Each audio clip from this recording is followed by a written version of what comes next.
Okay, the next question we have comes from Viet Billy, and the question is, so can I apply for your TEFL course even though I live in the States? Thanks for that question, Viet Billy.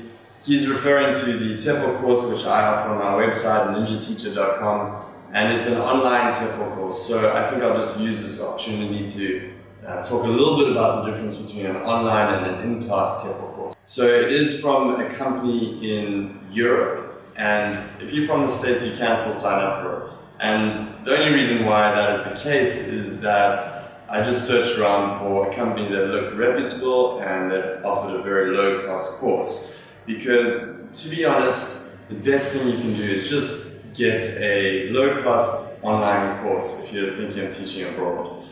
Now, I know there's going to be people who say this isn't the best thing to do, that you should get an in-class course.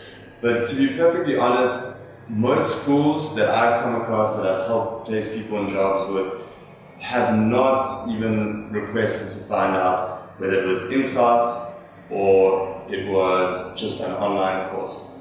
There was no preference for the in-class course, and I've hardly ever seen that as a request from a school. And I personally have a CELTA course, which is kind of like 10 times more expensive than a TEFL course, and it's from the University of Cambridge. And honestly, I haven't even come across someone who knows what that is, other than like it's a different kind of TEFL course. So it really hasn't benefited me that much. What I will say is if you do want to get a public school job in South Korea, they are looking for in-class hours.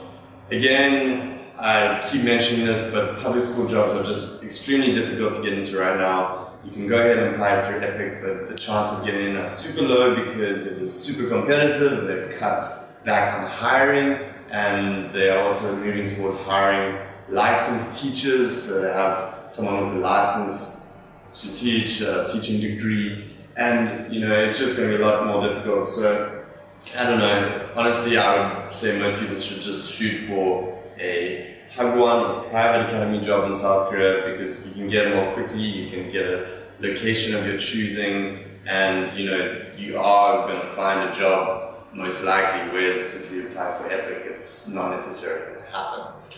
So that's why I'd recommend just doing an online course. And for most countries, Thailand, Vietnam, China, Korea, from my experience, online course is fine. So I'd recommend you just get a cheap online one, and you can have a look around for a cheap one, and just sign up for that and do it all online. It's definitely a great option.